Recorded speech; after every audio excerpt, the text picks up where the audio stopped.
Chapitre 11 où Phileas Fogg achète une monture à un prix fabuleux. Le train était parti à l'heure réglementaire.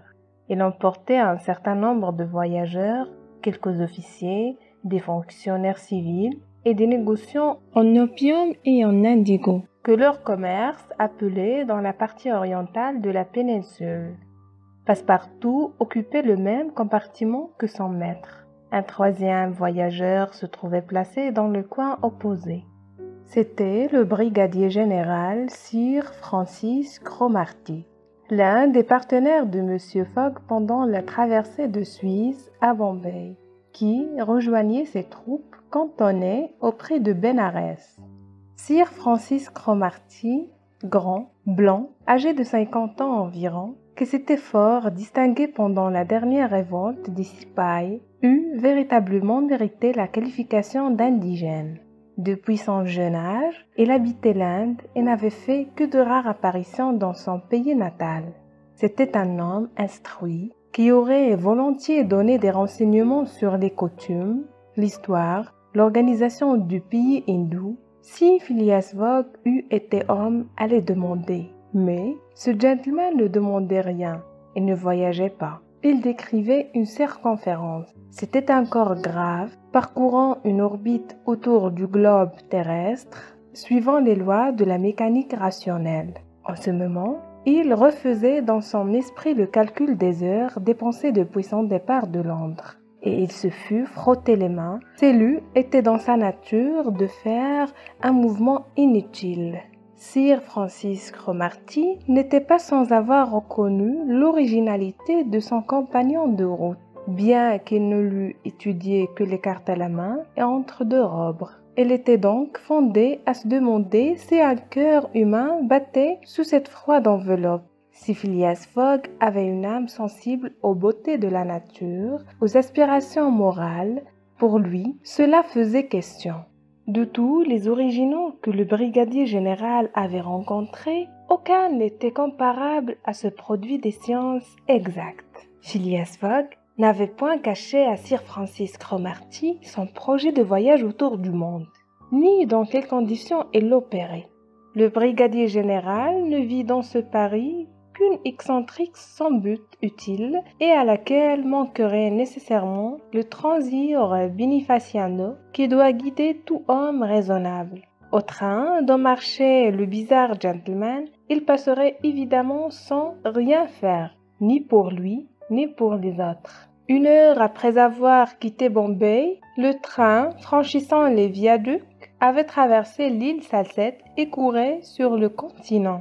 À la station de Kalyan, il laissa sur la droite l'embranchement qui, par Kandala et Poona, descend vers le sud-est de l'Inde, et il gagna la station de Pouel. À ce point, il s'engagea dans les montagnes très ramifiées des Rats occidentales, chaînes à base de trappe et de basalte, dont les plus hauts sommets sont couverts de bois épais. De temps à autre, Sir Francis Cromarty et Phileas Fogg échangeaient quelques paroles. Et, à ce moment, le brigadier général, relevant une conversation qui tombait souvent, dit « Il y a quelques années, Monsieur Fogg, vous auriez éprouvé en cet endroit un retard qui eût probablement compromis votre itinéraire. » « Pourquoi cela, Sir Francis ? » Parce que le chemin de fer s'arrêtait à la base de ces montagnes qu'il fallait traverser en palanquin ou à dos de poney jusqu'à la station de Kandala située sur le versant opposé. Ce retard n'eût aucunement dérangé l'économie de mon programme, répondit M. Fogg. Je ne suis pas sans avoir prévu l'éventualité de certains obstacles. Cependant, Monsieur Fogg, reprit le brigadier général, vous risquiez d'avoir une fort mauvaise affaire sur les bras avec l'aventure de ce garçon. Passepartout, les pieds entortillés dans sa couverture de voyage, dormait profondément et ne rêvait guère que l'on parlât de lui. Le gouvernement anglais est extrêmement sévère et avec raison pour ce genre de délit, reprit Sir Francis Cromarty. Il tient par-dessus tout à ce que l'on respecte les coutumes religieuses des hindous. Et si votre domestique eût été pris... Eh bien, s'il eût été pris, Sir Francis, répondit Monsieur Fogg. Il aurait été condamné, il aurait subi sa peine, et puis il serait revenu tranquillement en Europe. Je ne vois pas en quoi cette affaire eût pu retarder son maître. Et, là-dessus, la conversation retomba. Pendant la nuit, le train franchit les Rats, passa à Nassik, et le lendemain, 21 octobre, il s'est lancé à travers un pays relativement plat, formé par le territoire du Khandesh. La campagne bien cultivée était semée de bourgades, au-dessus desquelles le minaret de la pagode remplaçait le clocher de l'église européenne. De nombreux petits cours d'eau, la plupart affluents ou sous-affluents du Godavery, irriguaient cette contrée fertile. Passepartout réveillé regardait et ne pouvait croire qu'il traversait le pays des hindous dans un train du Great Peninsular Railway. Cela lui paraissait invraisemblable et cependant rien de plus réel. La locomotive, dirigée par le bras d'un mécanicien anglais et chauffée de houille anglaise, lançait sa fumée sur les plantations de cotonniers, de cafières, de muscadiers, de girofliers, de poivriers rouges. La vapeur se contournait en spirale autour des groupes de palmiers, entre lesquels apparaissaient de pittoresques bungalows. Quelques viharis sortent de monastères abandonnés et des temples merveilleux qu'enrichissait l'inépuisable ornementation de l'architecture indienne. Puis, d'immenses étendues de terrain se dessinaient à perte de vue, des jungles où ne manquaient ni les serpents ni les tigres qui épouvantaient les enlissements du train, et enfin des forêts fondues par le tracé de la voie encore hantées d'éléphants qui, d'un œil pensif, regardaient passer le convoi échevelé. Pendant cette matinée, au-delà de la station de Maligom, les voyageurs traversèrent ce territoire funeste, qui fut si souvent ensanglanté par les sectateurs de la déesse Kali. Non loin s'élevait Ellora et ses pagodes admirables. Non loin la célèbre Aurangabad, la capitale du farouche Aurangzeb, maintenant simple chef-lieu de l'une des provinces détachées du royaume du Nizam. C'était sur cette contrée que Firanga, le chef des Thugs, le roi des étrangleurs, exerçait sa domination. Ses assassins, unis dans une association insaisissable, étranglait en l'honneur de la déesse de la mort des victimes de tout âge, sans jamais verser de sang. Et il fut un temps où l'on ne pouvait fouiller un endroit quelconque de ce sol sans y trouver un cadavre. Le gouvernement anglais a bien pu empêcher ces meurtres dans une notable proportion. Mais l'épouvantable association existe toujours et fonctionne encore. À 12h30, le train s'arrêta à la station de Burhanpur et Passepartout put s'y procurer à prix d'or une paire de babouches agrémentées de perles fausses qu'il chaussa avec un sentiment d'évidente vanité.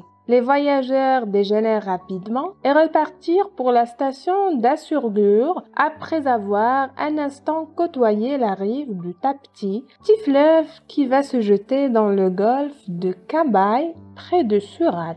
Il est opportune de faire connaître quelle pensée occupait alors l'esprit de Passepartout. Jusqu'à son arrivée à Bombay, il avait cru et pu croire que les choses en resteraient là. Mais maintenant, depuis qu'il filait à toute vapeur à travers l'Inde, un revirement s'était fait dans son esprit. Son naturel lui revenait au galop. Il retrouvait les idées fantaisistes de sa jeunesse. Il prenait au sérieux les projets de son maître. Il croyait à la réalité du pari, conséquemment à ce tour du monde et à ce maximum de temps qu'il ne fallait pas dépasser. Déjà même, il s'inquiétait des retards possibles, des accidents qui pouvaient survenir en route. Il se sentait comme intéressé dans cette gageure et tremblait à la pensée qu'elle avait pu la compromettre la veille par son impardonnable badauderie. Aussi, beaucoup moins flegmatique que M. Fogg, il était beaucoup plus inquiet.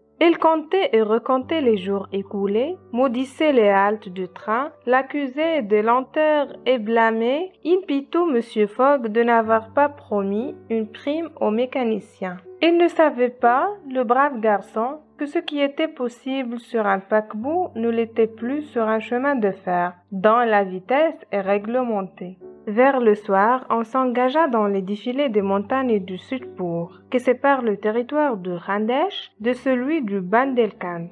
Le lendemain, 22 octobre, sur une question de Sir Francis Cromarty, Passepartout, ayant consulté sa montre, répondit qu'elle était 3 heures du matin, et en effet, cette fameuse montre, toujours réglée sur le méridien de Greenwich, qui se trouvait à près de 77 degrés dans l'ouest, devait retarder en effet de 4 heures. Sir Francis rectifia donc l'heure donnée par Passepartout, auquel il fit la même observation que celui-ci avait déjà reçue de la part de Fix. Elle essaya de lui faire comprendre qu'il devait se régler sur chaque nouveau méridien, et que, puisqu'il marchait constamment vers l'est, c'est-à-dire au-devant du soleil, les jours étaient plus courts de tant de fois 4 minutes qu'il y avait de degrés parcourus. Ce fut inutile. Colonté Tarson eut compromis, au nom, l'observation du brigadier général. Il s'obstina à ne pas avancer sa montre, qu'il maintint invariablement à l'heure de Londres, innocente manie d'ailleurs et qui ne pouvait nuire à personne.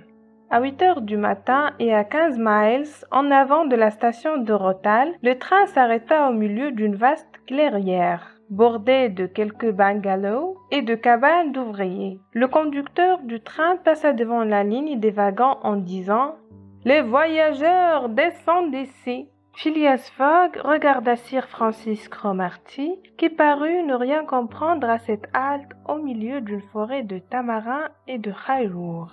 Passepartout, non moins surpris, s'élança sur la voie et revint presque aussitôt, s'écriant « Monsieur, plus de chemin de fer !»« Que voulez-vous dire ?» demanda Sir Francis Cromarty. « Je veux dire que le train ne continue pas !»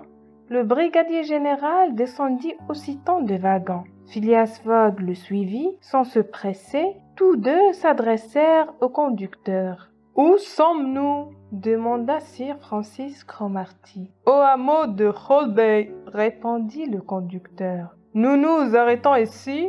Sans doute le chemin de fer n'est point achevé. »« Comment, il n'est point achevé ?» Non, il y a encore un tronçon d'une 50aine de miles à établir entre ce point et Allahabad où la voie reprend. Les journaux ont pourtant annoncé l'ouverture complète du railway. Que voulez-vous, mon officier? Les journaux se sont trompés. Et vous donnez des billets de Bombay à Calcutta? Reprit Sir Francis Cromarty, qui commençait à s'échauffer. Sans doute, répondit le conducteur. Mais les voyageurs savent bien qu'ils doivent se faire transporter de Holby jusqu'à Allahabad. Sir Francis Cromarty était furieux. Passepartout eût volontiers assommé le conducteur qui n'en pouvait, mais il n'osait regarder son maître. Sir Francis, dit simplement M. Fogg, nous allons, si vous le voulez bien, aviser du moyen de gagner Allahabad. Monsieur Fogg, il s'agit ici d'un retard absolument préjudiciable à vos intérêts? Non, Sir Francis, cela était prévu. Quoi? Vous saviez que la voie... En aucune façon, mais je savais qu'un obstacle quelconque surgirait tôt ou tard sur ma route. Or, rien n'est compromis. J'ai 2 jours d'avance à sacrifier. Il y a un steamer qui part de Calcutta pour Hong Kong le 25 à midi. Nous ne sommes que 22 et nous arriverons à temps à Calcutta. Il n'y avait rien à dire à une réponse faite avec une si complète assurance. Il n'était que trop vrai que les travaux du chemin de fer s'arrêtaient à ce point. Les journaux sont comme certaines montres qui ont la manie d'avancer, et il avait prématurément annoncé l'achèvement de la ligne. La plupart des voyageurs connaissaient cette interruption de la voie, et, en descendant du train, ils s'étaient emparés des véhicules de toutes sortes que possédait la bourgade. palki garé à 4 roues, charrette tramée par des zébus, sorte de bœuf à bosse, chars de voyage ressemblant à des pagodes ambulantes, palanquins, poneys, etc. Aussi, M. Fogg et Sir Francis Cromarty, après avoir cherché dans toute la bourgade, revinrent-ils sans avoir rien trouvé. « J'irai à pied, » dit Phileas Fogg. Passepartout, qui rejoignait alors son maître, fit une grimace significative. En considérant ses magnifiques mais insuffisantes babouches, fort heureusement, il avait été de son côté à la découverte et en hésitant un peu. « Monsieur, dit-il, je crois que j'ai trouvé un moyen de transport. »« Lequel ? » ?»« Un éléphant. Un éléphant qui appartient à un Indien logé à 100 pas d'ici. »« Allons voir l'éléphant, » répondit M. Fogg. 5 minutes plus tard, Phileas Fogg, Sir Francis Cromarty et Passepartout arrivaient près d'une hutte qui attenait à un enclos fermé de hautes palissades. Dans la hutte, il y avait un Indien et dans l'enclos, un éléphant. Sur leur demande, l'Indien introduisait M. Fogg et ses 2 compagnons dans l'enclos. Là, ils se trouvèrent en présence d'un animal à demi domestiqué que son propriétaire élevait, non pour en faire une bête de somme, mais une bête de combat. Dans ce but, il avait commencé à modifier le caractère naturellement doux de l'animal, de façon à le conduire graduellement à ce paroxysme de rage appelé much dans la langue hindoue, et cela en le nourrissant pendant 3 mois de sucre et de beurre. Ce traitement peut paraître impropre à donner un tel résultat, mais il n'en est pas moins employé avec succès par les éleveurs. Très heureusement pour M. Fogg, l'éléphant en question venait à peine d'être mis à ce régime, et le mutch ne s'était pas encore déclaré. Kiuni, c'était le nom de la bête, pouvait, comme tous ses congénères, fournir pendant longtemps une marche rapide, et, à défaut d'autres montures, Phileas Fogg résolut de l'employer. Mais les éléphants sont chers dans l'Inde, où ils commencent à devenir rares. Les mâles, qui seuls conviennent aux luttes des cirques, sont extrêmement recherchés. Ces animaux ne se reproduisent que rarement, quand ils sont réduits à l'état de domesticité, de telle sorte qu'on ne peut s'en procurer que par la chasse. Aussi sont-ils l'objet de soins extrêmes et, lorsque M. Fogg demanda à l'Indien s'il voulait lui louer son éléphant, l'Indien refusa net. Fogg insista et offrit de la bête un prix excessif. 10 livres, 250 francs l'heure. Refus. 20 livres, refus encore. 40 livres, refus toujours. Passepartout bondissait à chaque surenchère, mais l'Indien ne se laissait pas tenter. La somme était belle, cependant en admettant que l'éléphant employa 15 heures à se rendre à Allahabad. C'était 600 livres, 15 000 francs, qu'il rapporterait à son propriétaire. Phileas Fogg, sans s'animer en aucune façon, proposa alors à l'Indien de lui acheter sa bête et lui en offrit tout d'abord 1000 livres, 25 000 francs. L'Indien ne voulait pas vendre, peut-être le drôle flairait-il une magnifique affaire. Sir Francis Cromarty prit M. Fogg à part et l'engagea à réfléchir avant d'aller plus loin. Phileas Fogg répondit à son compagnon qui n'avait pas l'habitude d'agir sans réflexion, qu'il s'agissait enfin de compte d'un pari de 20 000 livres, que cet éléphant lui était nécessaire, et que, dût-il le payer 20 fois sa valeur, il aurait cet éléphant. M. Fogg revint trouver l'Indien, dont les petits yeux allumés par la convoitise laissaient bien voir que pour lui ce n'était qu'une question de prix. Phileas Fogg offrit successivement 1200 livres, puis 1500, puis 1800, enfin 2000, 50 000 francs. Passepartout, si rouge d'ordinaire, était pâle d'émotion. À 2000 livres, l'Indien se rendit. « Par mes babouches !» s'écria Passepartout. « Voilà qui met à un beau prix la viande d'éléphant !» L'affaire conclue, il ne s'agissait plus que de trouver un guide. Ce fut plus facile. Un jeune Parsi, à la figure intelligente, offrit ses services. M. Fogg accepta et lui promit une forte rémunération qui ne pouvait que doubler son intelligence. L'éléphant fut amené et équipé sans retard. Le Parsi connaissait parfaitement le métier de Mahou ou cornac. Il couvrit d'une sorte de housse le dos de l'éléphant et disposa de chaque côté sur ses flancs 2 espèces de cacolets assez peu confortables. Phileas Fogg paya l'Indien en banknotes qui furent extraites du fameux sac. Il semblait vraiment qu'on les tirât des entrailles de Passepartout. Puis M. Fogg offrit à Sir Francis Cromarty de le transporter à la station d'Allahabad. Le brigadier général accepta. Un voyageur de plus n'était pas pour fatiguer le gigantesque animal. Des vivres furent achetés à Holby. Sir Francis Cromarty prit place dans l'un des cacolets, Phileas Fogg dans l'autre. Passepartout se mit à califourchon sur la housse entre son maître et le brigadier général. Le Parsi se jucha sur le cou de l'éléphant et à 9 heures, l'animal, quittant la bourgade, s'enfonçait par le plus court dans l'épaisse forêt de Latanière.